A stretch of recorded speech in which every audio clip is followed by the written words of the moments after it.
Let's consider the demand function d of x equal to 3,000 divided by x.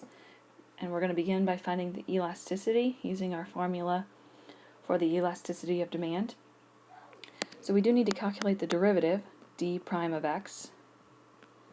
So here what I'm going to do is I'm going to rewrite the demand function as 3,000 times x to the negative 1. That way I can use the power rule. So the derivative of the demand function then is going to be a negative 3,000 times x to the negative 2, which we can write as negative 3,000 divided by x squared. So now our elasticity is going to look like a negative x times the derivative, so times a negative 3,000 divided by x squared divided by the demand function, which is 3,000 divided by x.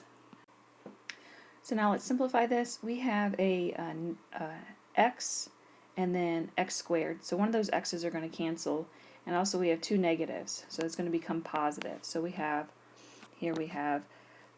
3,000 divided by x, and then divided by our denominator of 3,000 divided by x. So since the numerator and denominator are the same, they cancel, and we get just 1 for our elasticity function. So here our elasticity function is e of x equal to just 1, which is kind of interesting since regardless of what x is, we have unit elasticity. So now in part B we want to find the elasticity at the price x equals 60 and state whether the demand is elastic or inelastic. So here e of plugging 60 in for x, well, our elasticity function is just 1. So regardless of what we plug in for x, we're going to get 1 here. So since e of 60 is equal to 1, the demand has unit elasticity. In part C, we want to find the values of x for which total revenue is a maximum, assuming that x is in dollars.